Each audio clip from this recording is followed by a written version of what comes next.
നമ്മൾ ഒരു മാസം മുന്നേ കണ്ട ഒരു അഖിൽ മാരാരുണ്ട്, പക്ഷെ അതിൽ നിന്നൊക്കെ കുറെ മാറി. ചിലൊരു മേക്ക് ഓവർ ഒക്കെ നടത്തിയിട്ട് ഇരിക്കണമെന്ന് തോന്നണോ?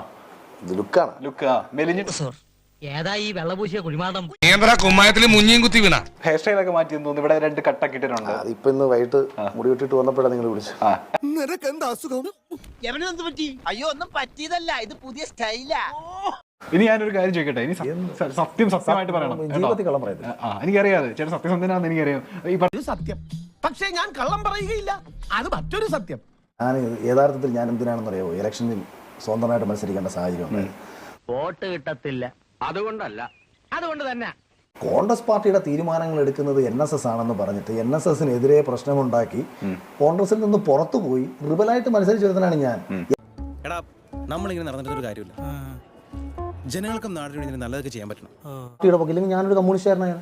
ഞാൻ കേരളത്തിൽ ഒരു പക്ഷേ ആദ്യം വല്ല RS വിട്ടുകൊണ്ട് മരിക്കുന്ന കമ്മ്യൂണിസ്റ്റുകാരനായി മാറേണ്ട ഒരാളായിരുന്നു ഞാൻ.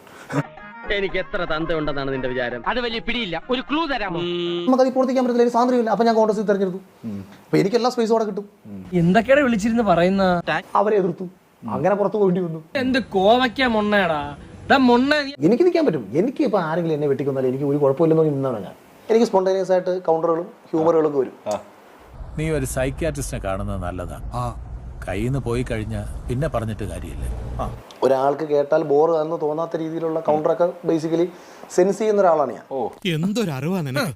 കൈരളി ടിവിയിൽ അശ്വമേധം നടത്താൻ ക്ഷണിച്ചതാ, ഞാൻ പോയില്ല, വേറെ പണിയില്ല. എന്റെ സിനിമയെ കുറിച്ച് ഒരു യൂട്യൂബർമാരും മോശം പറഞ്ഞിട്ടില്ല. അപ്പൊ എനിക്ക് അവരോട് പേഴ്സണലി വിരോധമുണ്ടോ? എനിക്കൊരു വിരോധമില്ല.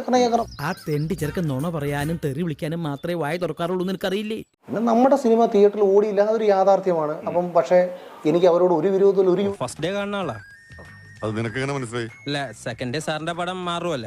ചേട്ടൻ അനീതി കണ്ടിട്ട് പ്രതികരിക്കുന്ന അതാണ് ഞാൻ സത്യത്തിൽ ഇത് പറയാൻ വന്നതാണ്. അത് ഇന്ന് പറഞ്ഞാൽ എനിക്ക് വേണ്ടി സംസാരിച്ചിട്ടില്ലെന്നേ. ആ പറഞ്ഞവനെ ഇങ്ങോട്ട് വിളിച്ചോണ്ടാ അടിച്ചവന്റെ കർണക്കുട്ടി ഞാൻ പൊട്ടിക്കും. ഞാൻ ഈ ശത്രുത മൊത്തവും പിടിച്ചു പറ്റിയത് മറ്റുള്ളവർക്ക് ആരുടെയൊക്കെ തെറിവിളി കേട്ടിട്ടുണ്ട്, വിഷയം മുഴുവൻ എടുത്തു നോക്കും.